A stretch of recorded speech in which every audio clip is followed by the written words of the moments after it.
ये बात है एक रमणपुरी गांव की, जहां पर गर्मी का आतंक था।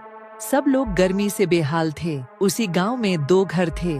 एक घर में गरीब राधा रहती थी और दूसरे में उषा रहती थी। उषा हर बार अपनी ही चलाती थी। तुम्हें कितनी बार बोला है कि अपने दरवाजे के आगे सफाई करती हो तो मेरी तरफ से भी किया करो, नहीं तो तुम्हें यहाँ से निकालने में 1 मिनट भी नहीं लगेगा। गांव का एक व्यापारी जो बहुत अमीर था, वो गर्मी की वजह से बहुत परेशान था। इतनी गर्मी ऐसे ही रही तो फसलें जल जाएंगी और बहुत नुकसान हो जाएगा। बारिश तो आने का नाम ही नहीं ले रही। कभी ऐसा नहीं हुआ था। पता नहीं ऊपर वाला नाराज हो गया है क्या? मुझे लगता है कि किसी की नजर लग गई है, जो पूरे गांव पर गर्मी का आतंक छा गया है। बारिश का तो दूर दूर तक कोई निशान भी नहीं है। हाँ, तुम ठीक कह रही हो। फिर अब इस मुश्किल में क्या करना चाहिए भगवान?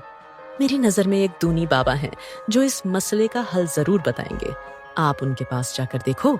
वो उसकी बात मान जाता है और बोलता है, देखेंगे। फिर वो दूसरे दिन खेत में जाता है और गर्मी का आतंक था। रामू बोला, सेठ जी, सारी फसलें ही जल गई हैं।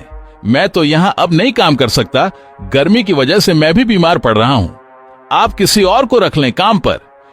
अरे ये क्या कह रहे हो? मैं कहां से नया नौकर लाऊंगा? तुम्हारी तनख्वाह डबल कर दूंगा, तुम न जाओ। लेकिन नौकर नहीं मानता और सेठ चिंता में डूबा हुआ दूनी बाबा को ढूंढने निकल पड़ता है। रात को वह बाबा के पास पहुंचता है और जाकर बोलता है, बाबा बाबा, मैं बहुत चिंता में हूँ। मेरी फसलें खराब हो रही हैं। बारिश आने का नाम ही नहीं ले रही। शायद कोई गलती हो गई है हमसे। पलक, तुम चिंता न करो, मैं तुम्हारी जरूर मदद करूंगा। मैं अभी तिलिस्मी तोते को बुलाता हूँ, वो बताएगा कि ऐसा क्यों हो रहा है। फिर बाबा अपने मंत्र से तोते को बुलाता है।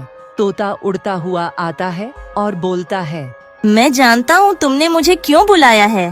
तुम्हारी समस्या का हल ये है कि किसी गरीब औरत की मदद करो, दूसरों का ख्याल रखो, तो ही सुकून और शांति पाओगे। तोते की बात सुनकर वो खुश होता है और उनका दाना बढ़ा करता है। फिर घर चला जाता है। अगले दिन वो राधा के घर जाता है और बोलता है, मैं तुम्हारी मदद करने आया हूँ। चिंता मत करो, मैं तुम्हारा भाई हूँ। तुम्हें आज के बाद किसी चीज की जरूरत पड़े तो बताना। ओह, यहाँ तो बहुत गर्मी है, मैं कुछ करता हूँ। बहुत बहुत आभार भाई। मैं बहुत खुश हूँ कि अब मेरा एक भाई भी है। सारी जिंदगी जिन रिश्तों के लिए मैं तरसी थी, वो मिल गए मुझे। फिर वो राधा के लिए एक ठंडा एयर कूलर लेने जाता है। दुकान पर जाकर कूलर वाले से बोलता है, भैया मुझे एक अच्छा एयर कूलर चाहिए जो इस गर्मी में राहत दे सके। अरे सेठ जी, आप बिल्कुल ठीक दुकान पर आए हैं। हमारे पास सबसे अच्छे एयर कूलर हैं, आप पसंद कीजिए और ले जाइए। सेठ सबसे अच्छा एयर कूलर लेता है और राधा के घर लगवाता है।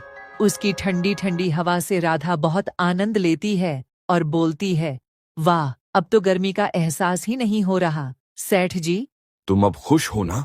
महीने का राशन भी तुम्हें पहुंच जाएगा। तुम्हें और कुछ चाहिए तो बताना जरूर। वो बहुत खुश होती है। कुछ दिनों बाद ही बारिश आ जाती है और मौसम अच्छा हो जाता है। सेठ भी बहुत खुश होता है और बारिश का आनंद लेता है।